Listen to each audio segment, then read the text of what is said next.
Bapak Ibu, ini penjelasan singkat tentang metaverse. Nah, kita bahas tentang paradigmanya dulu. Hari ini dunia memang sudah terbagi dua kan, dunia fisik dan dunia digital. Bahkan 90% aktivitas kita sekarang sudah bicara tentang dunia digital. Baik cara belajar, cara belanja, cara membayar, semua sudah mengarah ke digital. Nah, namun sebenarnya bukan hanya dunia saja, karena dalam dunia ini tentunya ada dunia transaksi juga. Sehingga bukan hanya dunia, tapi juga bicara uang hari ini sudah bicara dua. Ada uang fisik dan uang digital. Nah, kalau uang fisik tergantung negara kita. Kalau kita bicara Indonesia tentunya kita pakai rupiah, kalau kita di Amerika mungkin kita akan pakai dolar. Nah, tetapi kalau dalam dunia digital, satu dunia sepakat namanya cryptocurrency.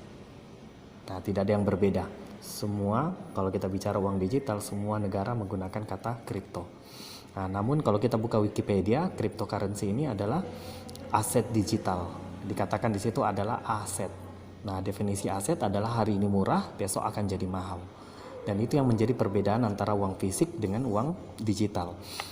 Nah, kenapa? Kalau uang fisik, dia sifat yang paling utama adalah inflasi.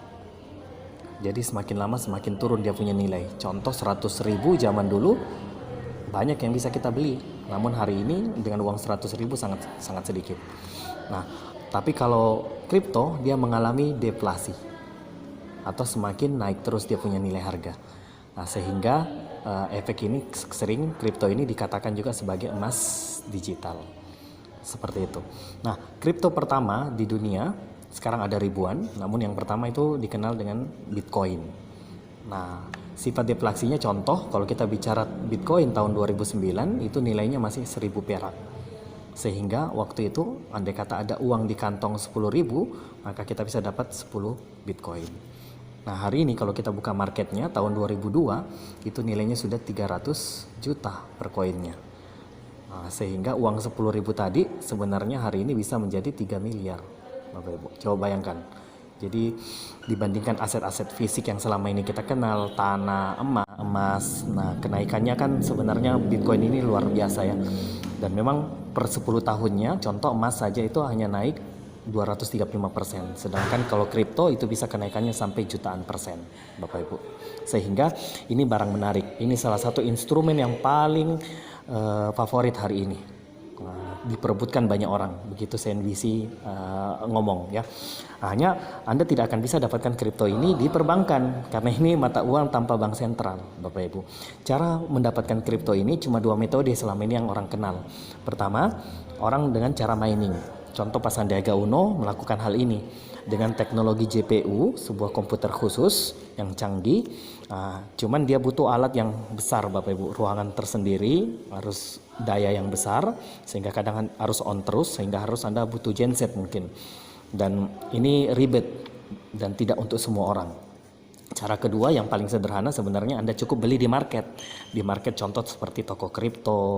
Ini kan sudah banyak iklannya di televisi atau di Indodax, market-market resmi yang sudah ada di Indonesia. Karena regulasi pemerintah membuat kripto ini disetarakan dengan komoditi. Sehingga untuk mendapatkannya Anda beli di marketnya tersendiri. Dan itu ada dalam pengawasan OJK dan Bapepti, Bapak Ibu. Nah, sekarang problemnya kalau Anda beli itu sesuai dengan kemampuan dana. Nah, contoh saya punya 100.000 tron hari ini. Kalau Anda ingin beli yang seperti yang saya miliki, itu butuh dana kan per koinnya 1.000, butuh dana 100 juta Bapak Ibu. Nah, dengan metode alternatif dalam hal ini metaverse yang kami tawarkan, itu Anda tidak butuh keluar dana 100 juta seperti saya kemarin. Saya hanya keluar dana 240.000. Kok bisa? Karena waktu itu nilai koin Tron sendiri masih 400 perak. Dan untuk membeli peternakan digitalnya kita hanya butuh 600 Tron waktu itu. Sehingga 40.000. Nah, makanya cara alternatif ini sangat menarik Bapak Ibu ya. Kami mengajak Anda untuk yuk beternak aset Bapak Ibu. Jadi Anda nanti cukup beli sedikit, tapi nanti kami ternakkan. Jadi sehingga dalam secara jumlah dia akan terus berkembang. Ini logikanya ibaratnya Bapak Ibu beli 10 gram emas, kan berharap harga emas naik nanti di masa datang kan. Nah, namun 10 gramnya ini tidak akan pernah bertambah. Nah, lewat Metaforce ini memastikan nanti 10 gramnya ini bisa jadi 100 gram, bahkan mungkin jadi 1000 gram, mungkin jadi 1 kilo, 10 kilo, dan seterusnya Bapak Ibu. Jadi Anda nanti menang 2 kali, selain dari nilai aset yang terus bertambah, juga jumlahnya yang semakin banyak. Nah, sehingga Anda menang 2 kali. Cuman kali ini kami bukan bicara emas fisik. Nah, yang kita bahasakan hari ini adalah emas digital ini Bapak Ibu. Ini yang kita mau ternakkan lewat sebuah platform bernama Metaforce. Seperti itu.